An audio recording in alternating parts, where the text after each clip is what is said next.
사실 이제 오늘 설교 준비를 하고 나서 간밤에 있었던 그 충격적인 사고 때문에 마음이 저도 굉장히 심란하고 또 오는 길에 이제 라디오 방송을 듣고 왔는데요. 사고 현장에 있었던 한 사람의 인터뷰를 좀 듣게 됐습니다.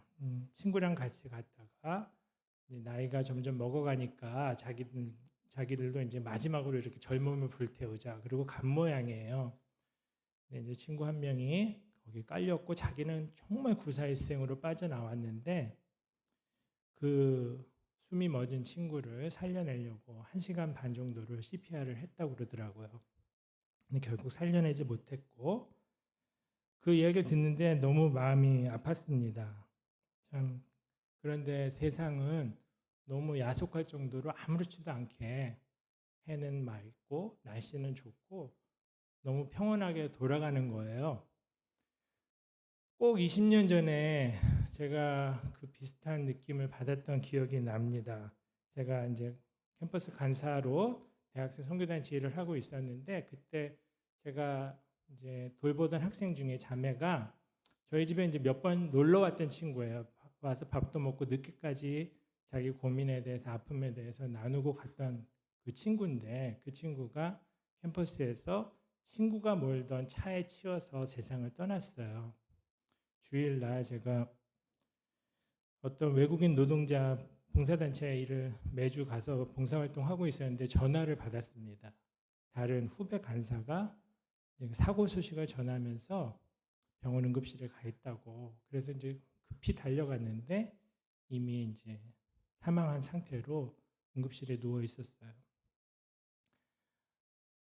너무 평온하게 누워 있고 그냥 잠자는 것 같은데 이 친구가 세상을 떠났다는 게 믿어지질 않았습니다. 그때 느꼈던 그 먹먹함, 그런데 다음날 아침 눈을 떴는데 세상이 너무나 천연덕스럽게 아무렇지도 않게 또 다른 하루가 시작된 게 받아들여지질 않았어요. 지금 이제 이 많은 젊은이들이 한꺼번에 죽는 도저히 이해할 수 없고 받아들이기 힘든 고통이 벌어졌는데 정말 바라기는 교회들마다 조용히 입 다물고 그분들을 위로하는 일만 했으면 좋겠습니다. 뭐 섣불리 해석하고 하나님이 뭐 벌을 주셨니 이런 얘기 절대 하지 말고 그냥 그 천연덕스럽게 돌아가는 세상에서 함께 슬퍼해 주는 사람이 있다는 게 슬픔에 당한 사람들에게는 큰 위로가 될 거라고 생각합니다. 우리가 할 일은 그들의 슬픔을 조금이나마 더 헤아리고 그 슬픔을 우리의 슬픔으로 함께 공감하면서 혹시라도 우리가 할 일이 있다면 기꺼이 하는 게 교회가 할 일이라고 생각합니다. 오늘 제가 일상에 대한 얘기를 좀 하려고 합니다. 오늘 교회에 나와서 이제 예배드리는 우리 모든 성도님들, 청년들 사실 다 신앙생활하는 사람들이잖아요. 이제 교회에서 쓰는 단어 중에 하나가 신앙생활이라는 건데 신앙생활이라는 말을 들으면 여러분들은 어떤 게 연관 단어로 떠오르시나요? 신앙생활 잘 하고 있냐? 그러면 이제 뭐 교회를 꼬박꼬박 출석하고 있냐? 또 뭐 헌금하고 있냐? 기도하고 있냐? 봉사하고 있냐? 뭐 전도하고 있냐? 뭐 이런 것들이 이제 좀 연관어로 떠오르지 않을까 싶습니다. 사실 이제 제가 그런 생각을 가지고 교회를 다니고 있었어요. 신앙이라는 게 교회라는 것과 교회에서 하는 활동과 관련된 범주에서만 신앙의 이해가 있었던 거죠. 대학 1학년 때 선교단체를 들어갔습니다. 전혀 계획에도 없고 뭐 그런 이제 소망도 없었지만 친구 때문에 할 수 없이 이제 선교단체를 따라 들어가게 됐는데 거기에서 봄 수련회라는 걸 가더라고요. 이제 1박으로 MT를 간 것이죠. 4월 3일, 4일 식목일을 앞둔 주말 금, 토 이용해서 이제 MT를 갔습니다. 수련회를. 갔는데 첫날 저녁에 선배 커플이 오더라고요. 졸업한 선배 커플이 와가지고 특강이라는 걸 하는데 그 특강이 그리스도인의 이성교제라는 특강이었어요. 1학년 때인데 그게 되게 의아하게 생각됐던 기억이 납니다. 왜냐하면 여기 분명히 기독교인들 모임인데 왜 이성교제라는 세속적인 주제를 가지고 얘기를 하나. 이 정도로 제가 거룩한 것, 세속적인 것, 교회와 세상 이런 것들을 구분해서 생각하는 사고방식에 딱 젖어 있었던 사람인 거죠. 전형적으로 신앙이라는 것을 좁은 교회라는 영역에서 벌어지는 일들로 국한시켜서 생각하던 사람이 바로 저였습니다. 이해가 안 됐어요. 이런 세속적인 주제를 왜 기독교인들 모임에서 수련회까지 와가지고 얘기를 하나, 그런 식으로 생각할 정도였습니다. 제가 신앙생활이라는 말을 교회에서 이제 쓰지만 이거를 말씀드린 것처럼 신앙 때문에 하게 되는 여러 가지 연관 활동들이잖아요. 말씀드린 뭐 기도라든지 이런 것들이 여기 다 들어가는데, 이걸 자세히 보면은 시간적으로는 주일에 국한되고 또 공간적으로는 예배당에 국한된 것을 신앙이라고 좁게 생각하는 경향이 있다는 것입니다. 제가 대학교 1학년 때 이런 생각에 빠져 있었다고 했고, 오늘날 사실 많은 그리스도인들의 생각에 비슷한 이해가 있을 것이라고 생각됩니다. 교회를 벗어나고 일요일을 벗어나게 되면 그 다음부터는 신앙의 범위 바깥 생활이 돼버리는 거죠. 그런 우리들에게 오늘 31절은 뭐라고 명하고 있습니까? 너희가 먹든지 마시든지 무엇을 하든지 다 하나님의 영광을 위하여 하라고 명하고 있습니다. 여러분, 일상다반사라는 말 들어보셨죠? 일상다반사, 흔하게 이제 듣던 단어 중에 하나일 것이에요. 일상은 다 아실 거고 늘 벌어지는 그런 매일의 일들이 일상이죠. 다반사라는 거, 그거 다 한자어인데요. 다는 다입니다. 차를 마실 때 다방이라고 그러지 않습니까? 별다방이라고 이제 스타벅스를 부르기도 하는데 그 다가 다입니다. 다도, 다과할 때 그 다자입니다. 그리고 반은 백반할 때 쌀밥을 반이라고 불러요. 반은 밥을 의미합니다. 그래서 차를 마시고 밥을 먹는 일상 중에 늘 그냥 특별한 의미 안 두고 반복되어서 벌어지는 일을 일상다반사라고 부르고, 이게 사실 불교 용어인데 이런 늘 벌어지는 평범한 일들 속에서 해탈이 있다고 가르치는 겁니다. 일상 중에 먹고 마시는 일인데요. 강영환 교수님이라는 기독교 우리 한국교회에서 이제 배출한 정말 걸출한 철학자가 있어요. 이 강영환 교수님이 일상의 철학이라는 책에서 이 일상의 의미를 네 가지로 이제 해석해 놓으신 게 있거든요. 일상은 필연성이 있고 반복성이 있고 평범성이 있고 일시성이 있다고 얘기를 합니다. 일상이 필연적이라는 것은 여기 있는 그 어떤 사람도 일상에서 벗어날 수 없이 일상을 살아야만 한다는 거예요. 먹고 자고 싸고. 일상을 누구든, 돈이 가장 많은 요즘 제일 많은 사람이 누군지 모르겠네요. 일론 머스크인가요? 그 사람이든 아니면은 길에서 노숙을 하는 사람이든 이 반복되는 일상을, 평범한 일상을 살아야 한다는 이 필연성, 이걸 벗어날 수 없다는 거죠. 또 반복성, 계속 반복될 수밖에 없다는 거예요. 일상을 늘 반복하면서 사는 거죠. 그렇기 때문에 어떻게 보면은 너무 당연하고 익숙하고 친숙하고 또 무의미하게 느껴지기도 하는 게 일상인 것입니다. 그리고 평범하다는 거죠. 특별할 게 없다는 거예요. 계속 반복되면서 살아가는 이 평범성, 그리고 일시성, 영원하지 않다는 거죠. 일상은 결국 지나가는 것이고 우리 일상이 과거사가 되는 것이고 결국은 사라지게 된다는 것이죠. 저는 특별할 것도 없고 그냥 누구나 살아가는 일상이 우리 모두에게 주어진 현실이고 그 분량만큼 우리는 살다가 이 땅에서 이제 생명을 다하고 떠나가게 됩니다. 일상이 그래서 소중하다는 생각은 사실 평소에는 잘 못하고 지내는 게 사실이죠. 그런데 일상을 상실해 보면 그 일상이 얼마나 소중한 것인가를 역설적으로 많이 느끼게 됩니다. 제가 아는 지인이 저한테 그 얘기를 한 적이 있어요. 장천공이라고 이제 장에 구멍이 나는 바람에 병원 응급실 가가지고 병원에 입원해서 수술까지 하고 죽을 고비를 넘겼던 한 지인이 있는데 그 형제가 저한테 이제 전화를 해가지고 죽다 살았습니다 형님 그러면서 전화를 했는데 얘기를 들어보니까 정말 유독 위험한 상황이었더라고요. 그래서 병원에서 한 3주 가까이 입원을 해 있었어요. 그러면서 저한테 하는 말이 아유 일상을 잃어보니 일상이 얼마나 소중한지 알겠습니다. 그 얘기를 하는 거죠. 여러분들 코로나를 통해서 일상을 상실해본 경험들을 다 한 번씩은 해보셨을 거예요. 온 국민이 사실 전 세계가 일상을 상실하는 경험을 한번 해봤습니다. 한자어로 순망치한이라는 말이 있죠. 입술을 잃어버리게 되니까 이가 시리다. 입술이 딱 있을 때는 이가 시린 줄 몰랐는데 입술을 잃어버리고 나서야 이가 시린 걸 느끼고 그때 비로소 입술의 소중함을 알게 된다는 거죠. 늘 그냥 있었기 때문에 당연하게 생각했던 게 일상인데 그걸 한번 잃어보니까 일상이 이렇게 중요하고 소중한 것이었구나. 내가 밖에 나갈 수 있다는 거, 내가 친구를 만날 수 있다는 거, 내가 밥 한 끼를 먹을 수 있다는 거, 이런 게 얼마나 소중한지를 새삼 깨닫게 된다는 것입니다. 여행을 갈 수 있는 거, 당연히 여겼던 것들이 중단되고 사라질 때 그 일상의 소중함을 우리는 알게 됩니다. 내가 사실 어떤 사람이고 어떻게 살아가는지가 적나라하게 드러나는 현장이 일상입니다. 여러분들의 진짜 모습은 여기 앉아있을 때 드러나는 게 아니에요.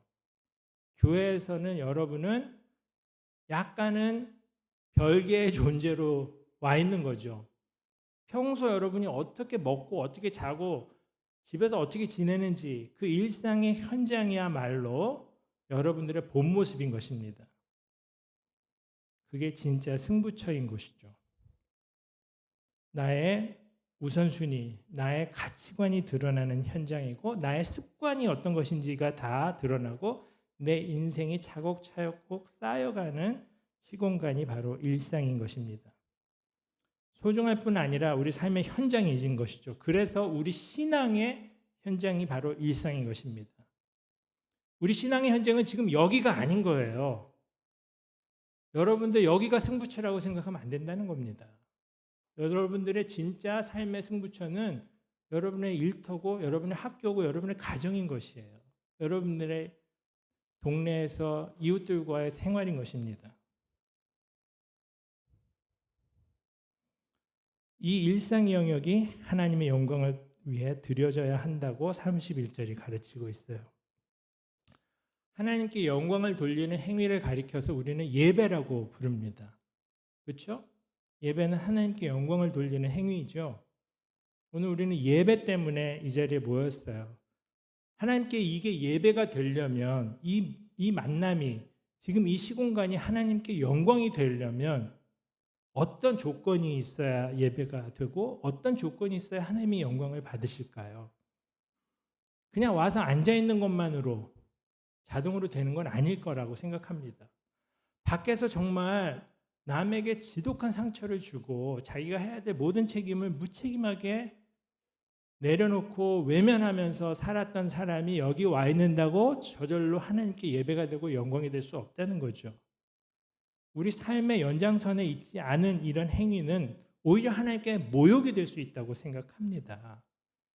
그런 의미에서 우리는 이 행위만을 예배라고 생각하는 좁은 관점을 버리고 우리 삶 전체가 예배가 되어야 한다는 것을 깨달아야 하죠.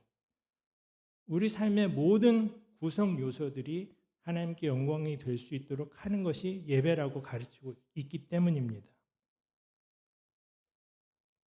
우리는 여기 모여서 물론 예배를 합니다. 하나님의 사랑도 기억하고 은혜도 기억하고 다시 되새기면서 하나님을 다시 한번 높이고 하나님 앞에 내 삶을 드리는 예배 행위를 합니다.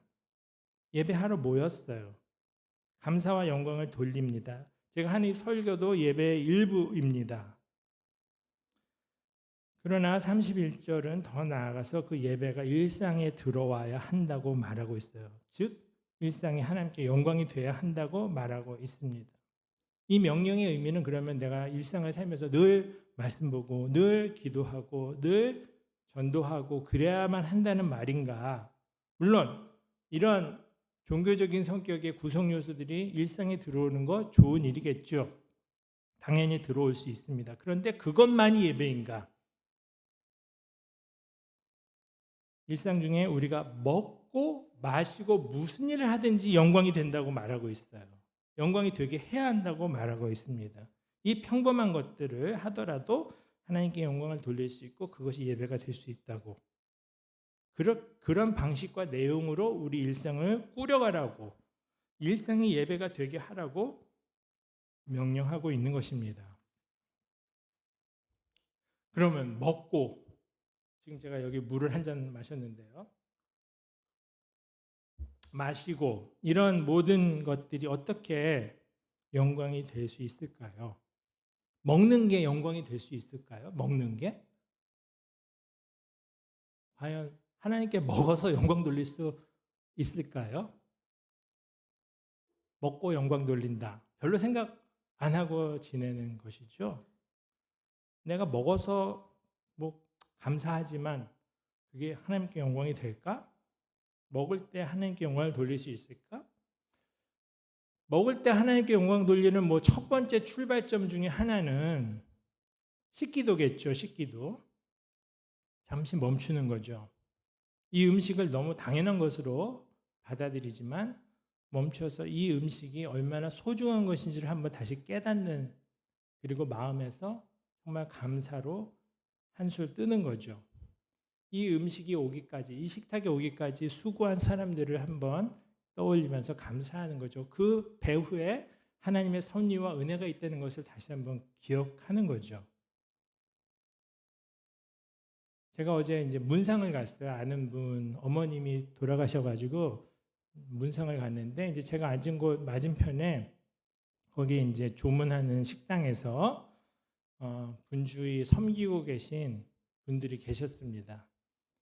제가 갔던 곳에서 이제 1시간 반 넘게 이제 오랜만에 만나는 사람들이 있어서 얘기를 하게 됐는데, 그때만 해도 이제 사고 나기 전이었고 뭐 아무것도 모르고 이제 담소를 나누면서 자꾸 그분들이 눈에 들어오더라고요. 그분들이 얼마나 열심히 일을 하고 계신지, 밤 9시 반이 되도록 집에 못 가시고 누군가의 어머니고 누군가의 아내고 누군가의 가족인 그분들이 그 밤 시간, 토요일 밤 시간을 포기를 하고 거기서 일을 함으로써 나머지 사람들이 편안하게 앉아가지고 시중도 들어 받아가면서 음식 나누고 담소할 수 있는 그 섬김이 갑자기 굉장히 고맙게 느껴졌습니다. 물론 그분들의 돈벌이긴 하지만요. 이렇게 감사하는 마음을 갖는 거죠. 먹는 것을 통해서도 하나님의 은혜와 도우심과 손길을 기억하는 것, 이런 것이 하나님께 영광이 될 수 있다고 생각합니다. 또 먹을 때 사실 많은 대화가 이루어질 수 있습니다. 식사는 대화와 만남의 통로가 되죠. 요즘은 뭐 전에도 한번 제가 설교 중에 말씀드린 적이 있지만 소위 혼밥이라는 거, 사람들과 함께 밥 먹지 않고 그냥 사람들이 불편한 시대가 되어서 혼자 먹는 게 차라리 낫다 해가지고 이제 혼밥의 시대가 되었습니다만은, 사실 밥 먹는다는 거는 그 자체로 사회적인 행동이었습니다. 함께 먹었으니까요. 밥 먹을 때 사람들과 즐겁게 대화하고 가까워질 수 있는 기회가 사실 생기죠. 제가 아는 어떤 그 미국에서 스타트업 회사에 다니고 있는 형제 하나가 그 코로나 기간에 다 재택근무를 몇 달을 했어요. 그러니까 이제 굉장히 집에서 근무하다 보니까 외롭기도 하고 그런 사람들이 많았는데, 다시 한번 이제 회사에 출근하는 것 관련해서 설문조사를 하면서 물어봤다고 합니다. 출근할 때 제일 좋았던 게 무엇이었냐? 그 회사는 이제 기독교 회사도 아니고 그냥 대부분 직원들이 넌크리스찬들인데, 그 친구들이 이제 뽑은 출근할 때 제일 좋았던 거 1순위가 같이 밥 먹었던 거라고 대답했다고 하더라고요. 사실 여러분 계속 혼자 밥 먹는다는 거 정서적으로 굉장히 어렵고 안 좋은 일입니다. 누군가 같이 밥 먹는다는 게 주는 위로가 굉장히 크죠. 같이 사람이 밥상 앞에 앉아서 음식을 나눈다는 거, 소외와 고립의 시대에 얼마나 좋은 일인지 모릅니다. 2주 전에 이제 저희 감사 예배 드리고 나서 청년 2부는 함께 이제 감사한 마음을 연장시켜 놀았더라고요. 같이 모여서 놀고 누구 집에 가서 이제 짜파게티 끓여갖고 먹고 차돌 구이 얹어서 차돌 짜파게티라고 해가지고 이제 먹었더라고요. 저는 이제 같이 못 갔는데 사진만 봤습니다. 사진 중에 보니까 기도하는 장면 같은 게 있어서 보니까 기도하는 게 아니고 이제 마피아 게임을 하는 중이었어요.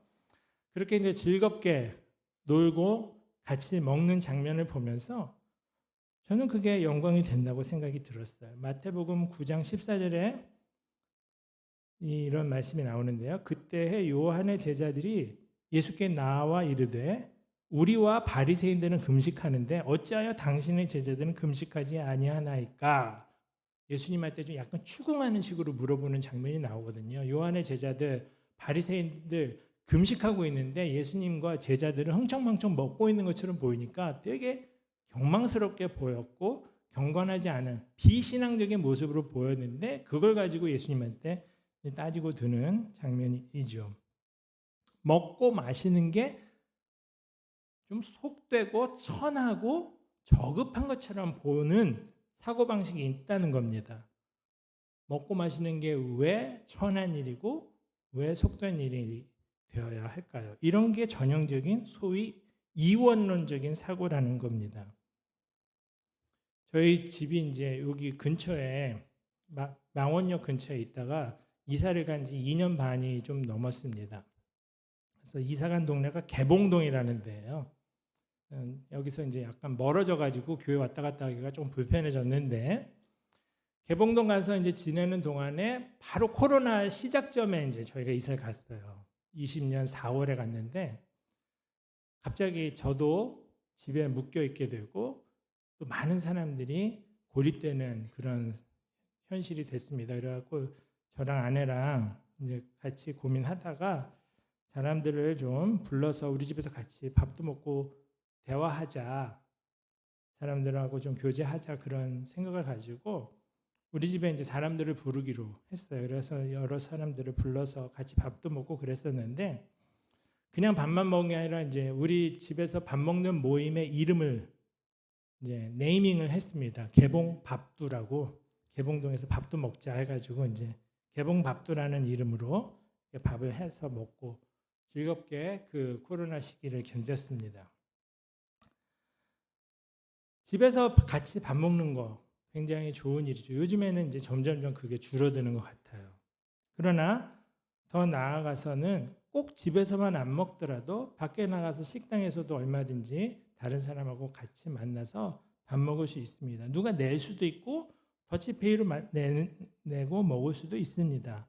함께 먹으면서 시간을 보내는 거, 그리고 그 밥 먹는 현장에서 식사를 준비해 준 손님들, 그 식당에서 일하시는 분들에게 그 노고를 기억하고 감사 인사를 드리는 거, 그런 겸손하고 따뜻한 마음을 갖고 살아가는 거, 이런 것들이 하나님께 영광이 되고 예배가 된다고 생각합니다. 누구를 기억해서 식사 자리에 불러내는 거, 혼자 있는 그 사람을 기억해서 같이 밥 먹자고 손을 먼저 내미는 거, 이런 것들이 먹는 게 영광이 되는 방법이라는 거죠. 마시는 거, 그러면 떠오르는 게 저는 이제 첫 번째로는 커피였어요. 우리나라에 커피가 얼마나 많이 보급됐는지 진짜 우리나라처럼 뭐든지 빨리빨리 퍼지고 확산되고 정착하는 나라는 이 세상에 진짜 없는 것 같아요. 한국처럼 모든 게 도입되면 세계에서 가장 첨단으로 제일 빨리 퍼지는 나라가 한국인 것 같아요. 카페가 엄청나게 많죠.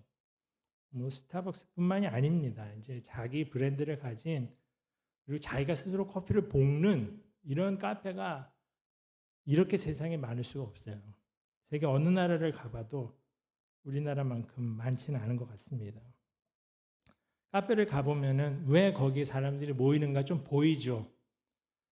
워낙 우리나라가 자기 집에 자기 공간이 없으니까 카페에 와 있기도 하고, 그리고 또 거기에서 사람들과 대화하는 만남이 이루어지기 때문에 카페에 와 있기도 합니다. 물론 커피 자체를 즐기는 사람도 있겠지만 그 카페가 주는 부수적인 그런 효과들 때문에 카페들을 모이고 있습니다. 그렇게 우리나라에 전체적으로 퍼져 있는 카페 문화, 시골 가도 큰 카페들이 있어가지고 거기에 사람들이 많이 모이는 걸 볼 수 있습니다. 대화와 만남의 장소가 되고 음식 못지않게 대화의 윤활유 역할을 하는 것이 이런 마시는 거죠. 또 마시는 거 생각할 때 술이 떠올랐습니다. 사람들의 경계심이 내려가게 하고 더 솔직하게 만드는 역할을 하는 게 술이죠. 우리나라는 뭐 옛날부터 회식, 술자리가 아주 많았던 것으로 유명한 나라입니다. 그래서 많은 문제도 있었죠. 최근에 이제 우리나라 대통령이 너무 술을 많이 드셔가지고 국민들이 좀 걱정을 하고 그런 소식들을 듣고 있는데 술이 사실은 현재까지 많은 문제가 되고 있습니다. 제가 이제 전 세계에서 많은 그리스도인들을 만나게 되면서 보니까 나라마다 문화마다 또 그 나라 안에서도 교단마다 지역마다 술을 대하는 관점과 태도가 굉장히 스펙트럼이 넓다는 걸 알게 됐어요.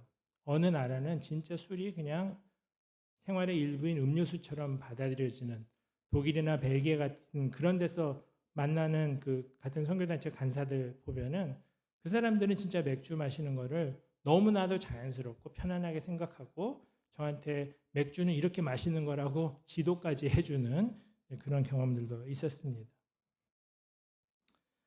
근데 이제 또 심하게 먹는 나라들, 뭐 러시아나 몽골 같은 나라 보면은 굉장히 알코올 중독 문제가 심하거든요. 몽골에는 대부분의 그 남성들이 알코올 중독자예요. 그래서 집집마다 그 술 때문에 생기는 너무나도 부정적인 영향들 때문에 자녀들이 다 상처를 받고 컸고 그 아픔에서 헤어나지 못하는 경우들을 많이 봅니다. 술은 진짜 심각한 문제 중에 하나죠. 우리나라도 술에 진심인 나라 중에 하나 아닙니까? 그래서 술에 미쳐 있는 사람들을 굉장히 많이 보게 됩니다. 점심때 식당 가도 술을 먹어요. 낮부터 술을 먹고 아침에 10시 반에 길을 가다 보면은 그 시간에 막 몸을 못 가누면서 걷는 사람들이 눈에 띕니다. 술이 얼마나 문제인지 모르죠. 성경에 술 취하지 말라고 했고 또 오늘 본문에서 다루진 않았지만 앞에 보면은 우상에게 바친 제물이었던 고기를 먹는 거 관련해서 먹어도 된다. 그걸 먹고 안 먹고 그 먹는 것 자체가 죄가 되는 거 아니다. 분명히 사도 바울이 얘기합니다. 그러나 혹시 그 먹는 행위가 자기 양심에 거리낌이 없다고 그래서 우상에게 바쳐졌던 그 고기를 자기는 편안한 마음으로 먹긴 먹는데 그게 혹시라도 남에게 상처가 되면 그렇게 하지 말라고 권면하고 있죠. 마시는 행위도 마찬가지라고 생각합니다. 저는 술 마시는 게 그 자체로 죄라고 생각하지 않아요. 하지만 그것이 혹시라도 남에게 시험거리가 되고 남을 실족하게 하는 행위가 된다면 내 자유를 스스로 제한할 수 있는 게 하나님께 영광이 되는 거라고 생각합니다. 내 자유니까 내 맘대로 할 거야가 아니라 먹고 마시는 행위 중에 남을 배려할 수 있는 거, 남을 생각할 수 있는 거 그런 것이 하나님께 영광이 되는 거라고 생각합니다. 그 외에 무엇을 하든지 하나님께 영광이 되게 하라고 했습니다. 여기에는 뭐 구체적으로 뭐 명시를 하지 않았죠. 우리 일상의 전체를 그냥 말하는 겁니다. 우리 일상 전체에 뭘 합니까? 우리는 일도 하고 놀기도 하고 쉬기도 하고 그리고 멍 때리기도 하고 각종 시간을 보내는 일들을 하죠. 돈을 쓰는 일들을 하고 사람을 만나는 일을 하고 가만히 있기도 합니다. 데이트하고 직장 다니고 학교 다니고 가족들과 시간을 보내고 혼자 시간을 보내고 자기 관리하고 청소하고 밥 먹고 치우고 먹고 사는 일들을 합니다. 그 일상의 모든 삶의 선택과 행동, 내가 하는 일, 하지 않는 일, 해야 하지만 하지 않는 일, 이런 모든 것들을 선택하고 습관처럼 살아가는 내 삶을 통해서 하나님의 영광을 위해 살아가라고 성찰하고 선택하고 살라고 명령하고 있고 그것이 예배가 된다고 말하고 있는 것입니다. 저희 교회에서 몇 달 전부터 물밑 작업을 해가지고 청년 장년들을 연결해가지고 진로 지도하는 멘토링을 하려고 계획하고 있어요. 그래서 멘토 그룹을 지금 모집을 하고 있고, 또 청년들에게 광고해서 청년들이 도움을 받을 사람들은 기꺼이 신청해가지고 멘토들과 만나서 도움을 받도록 하는 그 멘토링을 연결해 주려고 하고 있습니다. 왜? 교회는 뭐 소위 신앙생활만 잘하면 되는 곳인데 왜 직장생활이나 진로지도 같은 것까지 교회가 관심을 갖는가? 바로 거기가 신앙의 영역이기 때문이죠. 그 영역에서 하나님의 뜻을 찾고 내가 어떻게 살아가는 게 하나님께 영광이 될지를 발견하도록 도와주는 것 교회의 책임이기 때문입니다. 로버트 뱅크스라는 저자가 있어요. 호주 분인데 83살 되신 연세가 좀 있으신 분인데 이분이 자신의 여러 저서들을 통해서 이분은 일상을 예배라고 정의했고 주일 이렇게 모이는 거를 그냥 모임이라고 부르는 급진적인 주장까지 했습니다. 우리끼리 모여서 이렇게 말씀을 나누고 찬송하고 우리의 감정과 지성으로 하나님을 되새기고 이런 것을 예배라고 부르지 않았고 이건 그냥 모임이라고 불렀고 하나님을 일상 중에서 기억하면서 우리 일상 삶 전체가 하나님을 기억하고 높이는 행위가 되도록 하는 것 그것이 예배라고 주장을 했습니다. 그분이. 우리가 생각하는 예배라는 이 전형적인 이해는 일단 이런 공간을 떠올리게 되고 특정 시간대를 떠올리게 되죠. 주일 오전, 주일 오후를 떠올리게 됩니다. 그리고 설교가 반드시 등장하게 되죠. 교회에서 예배 드린다고 할 때 예배에 정말 굉장히 큰 비중이 설교에 가 있습니다. 이 설교 지금 제가 여러분들 앞에서 하고 있지만 여러분들은 지금 굉장히 큰 싸움을 하면서 앉아 계세요. 잠과의 싸움, 잡생각과의 싸움, 그리고 내가 이거를 들으면서 드는 의문이 있는데 동의가 안 되는 게 있고 왜 이 얘기는 빠뜨릴까 하는 그런 얘기들이 있는데 그냥 혼자 생각이지 대화는 아니지 않습니까? 설교는 절대 대화가 아니에요. 지금 현대 교회 세팅에서는. 그러나 처음에부터 교회에서 이런 식의 일방적인 설교가 있었던 건 아닙니다.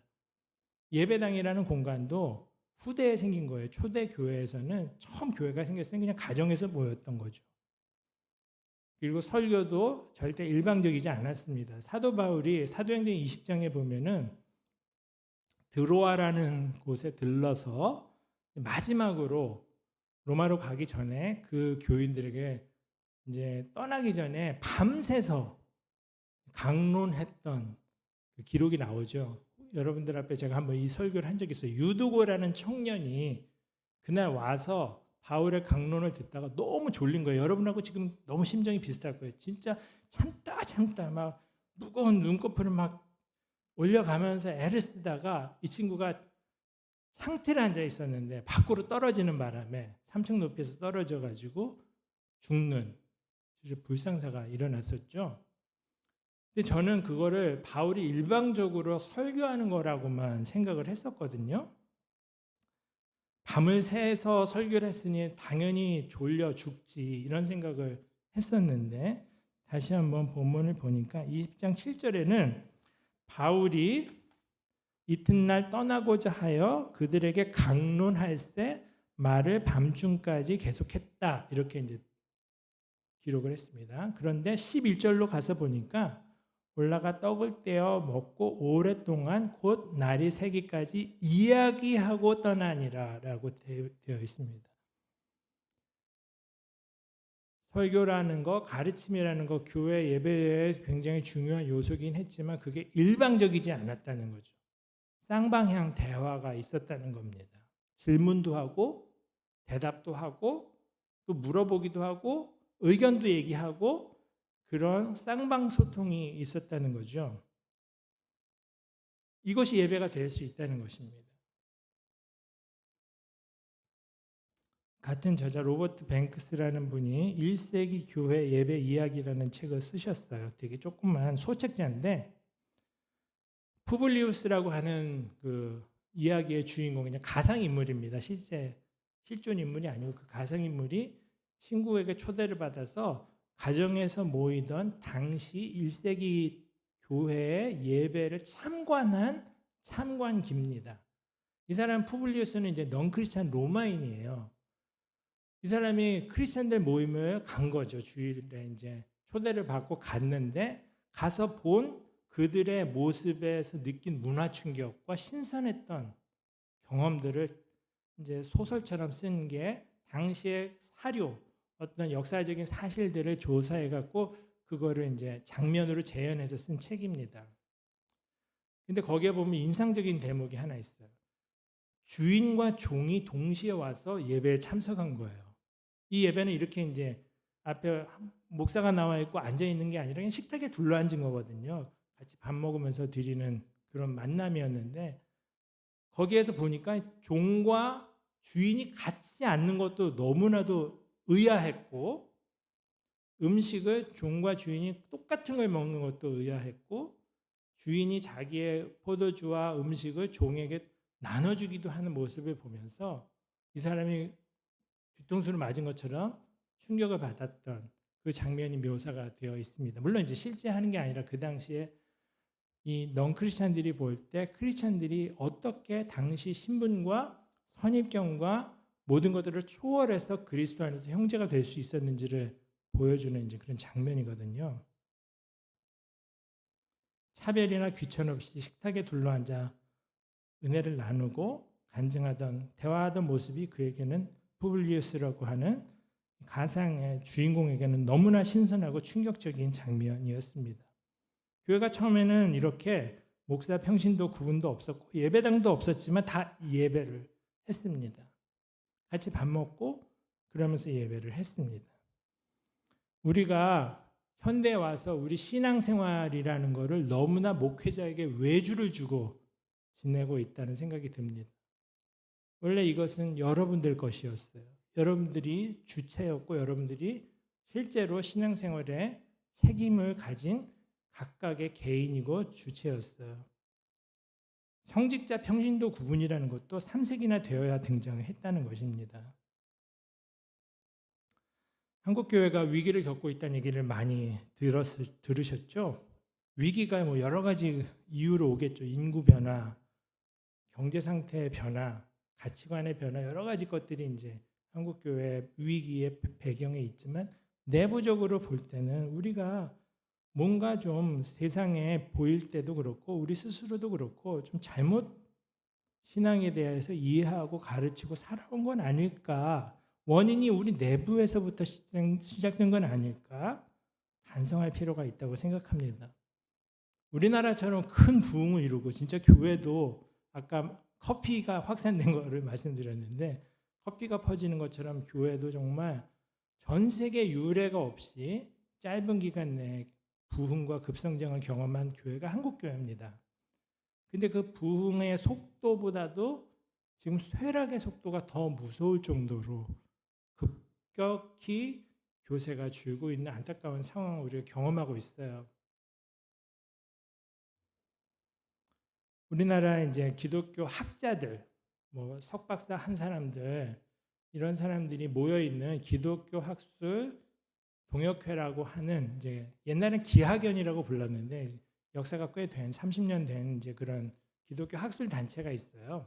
거기에는 기독교인이고 학자인 사람들 회원이 2,000명이 넘습니다. 그래서 그분들이 계속해서 학술지, 연구지도 발행하고 있고 논문도 쓰고 있고 학술 대회도 하고 있고 심포지움도 하고 있고 여러 가지 이제 기독교 학문 활동을 해왔어요. 거기에 이제 대표를 하고 있는 교수님 한 분을 저희 모임에 초대를 해가지고 그 사역에 대해서 듣고 그 기독교 학문 또 기독교 학술 동역회의 어떤 비전이나 과제에 대해서 듣는 그런 시간이 있었는데 질문했던 것 중에 이런 게 질문이 있었습니다. 여전히 그 기독교 학술 연구회 기학연의 지금도 가장 큰 과제가 무엇이냐라고 여쭤봤는데 그분이 이원론의 극복이라는 답을 했습니다. 이원론. 제가 아까도 이원론이라는 말을 잠깐 했는데요. 이원론이라는 게 뭘까요? 성스러움과 속된 거 이 두 가지를 일단 구분하는 거죠. 세상과 교회, 영혼과 육신, 주일과 평일, 신앙과 일상 이런 것들을 이제 구분하는 게 이원론적인 사고방식입니다. 육체와 영혼을 구분하는 플라톤식 이원론과 똑같은 맥락에서 이해하시면 돼요. 영혼은 고결하고 값지고 숭고한 것이고 육체는 저열하고 무시해야 되고 억눌러야 된다고 하는 일종의 계층적인 사고방식인 것이죠. 영적인 것은 중요하고 육체적인 것은 저급하다고 하는 그런 방식입니다. 그런 사고방식입니다.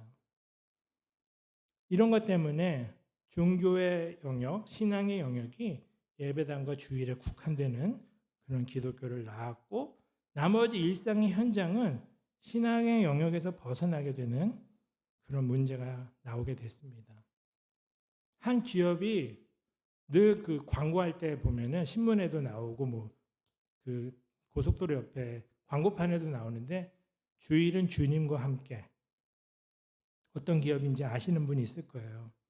그 회장님 굉장히 독실한 크리스찬이시고 열심히 신앙생활 하시는 분으로 알려져 있습니다. 근데 주일은 주님과 함께라는 그 구호가 가지는 반대편에 평일은 뭐와 함께합니까? 평일도 주님과 함께해야 하죠. 평일은 사실 더더욱 주님과 함께해야 하죠. 여기는 지금 우리가 함께 모여 있으니 주님과 함께하는 게 저절로 자연스럽게 상기가 되지만 평일이 문제인 거죠. 평일을 잃어버린 기독교는 이 세상에서 더 이상 빛과 소금의 역할을 할 수가 없고 버려서 밟힐 뿐이라는 거죠.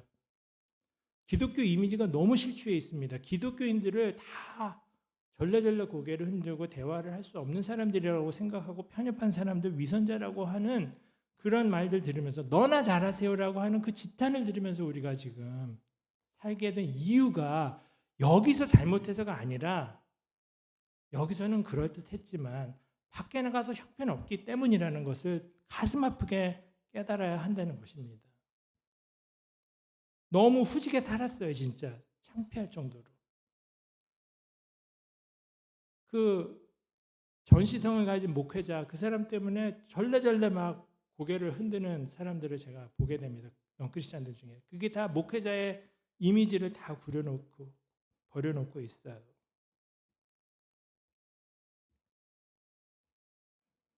이렇게 우리가 주일 중심의 예배당 중심의 기독교에 고착되어 버렸기 때문에 잃어버린 일상의 영역에서 하나님의 영광을 드러내지 못하고 살았던 것, 이것이 결국 교회의 위기로 이어지고 있다고 생각합니다.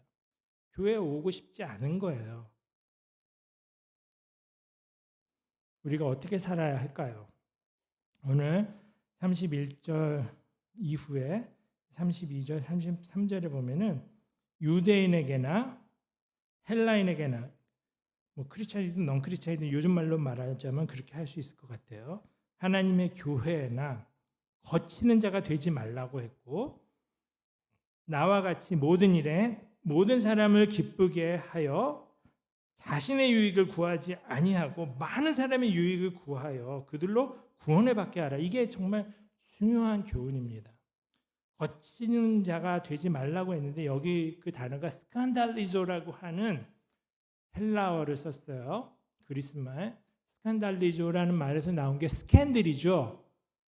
요즘 스캔들, 기독교 관련 스캔들, 인터넷에서 누구나 이제 소식을 접할 수 있는 시대가 되다 보니까 옛날에는 그냥 어떤 한 지역 교회에서만 몇 명 알고 지나갈 일이 세상이 다 하는 뉴스가 되다 보니까 수많은 스캔들들이 사람들의 귀에 눈에 들어오게 되고 교회 이미지는 한없이 추락하는 그런 현실이 됐습니다.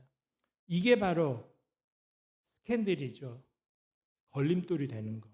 거침이 되는 게 바로 이런 스캔들입니다.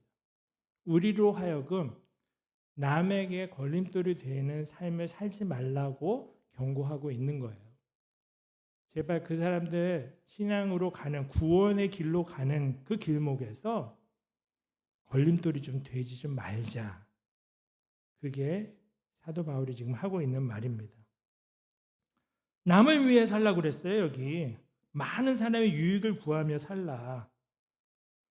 모든 일에 모든 사람을 기쁘게 하여 자기의 유익을 구하지 말고 남의 유익을 구하라고, 많은 사람의 유익을 구하면서 살라고, 그것이 구원에 이르게 하는 길이라고 말하고 있습니다.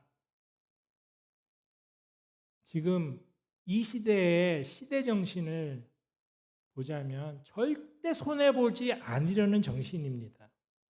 정말 손해보지 않으려는 정신이 이 시대를 완전히 사로잡고 있어요. 절대 나에게 불이익이 오는 것을 용납하지 않겠다는 자세로 똘똘 뭉쳐서 사는 세상이 되었습니다. 손해보는 거 싫죠. 불이익 당하는 거 싫죠. 바보 같죠. 그러나 주님을 위해서 기꺼이 손해를 감수하는 사람들이 되라고 얘기하고 있어요. 그것 때문에 내가 한 번 더 수고하고, 그것 때문에 내가 또 한 번 더 고생하고, 한 번 더 바보가 되더라도 그 선택을 하는 사람이 되라는 거죠. 그냥 자아가 상실돼서 노예처럼 살아서 그렇게 남이 시키는 대로 사는 게 아니라 내 주체적인 의지로 하나님께 순종해서 손해를 감수하는 선택을 하는 사람으로 사는 것이 하나님께 예배가 된다고 말하고 있습니다. 여러분들 예배를 하시렵니까?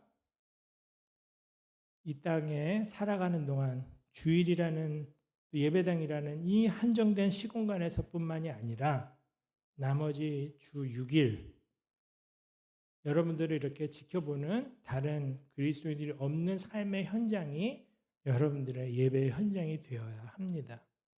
그 삶으로 주님께서는 지금 여러분들을 초대하고 계시고 그 일상이 하나님께 영광이 되도록 여러분들을 부르고 계십니다. 일상은 예배의 현장이고 사역의 현장이고 선교의 현장이라고 여러분들의 마음을 먹었으면 좋겠어요. 그래서 이 기본적인 전제를 가지고 이제부터 일상을 살기 시작하는 거죠. 그러다 보면 고민되는 게 너무 많아져요. 어떻게 살아가야 하나님께 영광이 되는가? 너무나 구체적인 고민들이 많아집니다. 그 고민들을 교회 와서 나누고 서로에게 배우고 서로를 격려하고 그 힘으로 또 일상을 살아가는 것이 리듬이 되어야 합니다. 교회는 그러기 위해서 존재하는 거예요. 우리 자기 만족적인 집단으로 살자는 게 아닙니다. 유일하게 남을 위해서 존재할 수 있는 목적을 가진 집단이 교회가 되어야 합니다.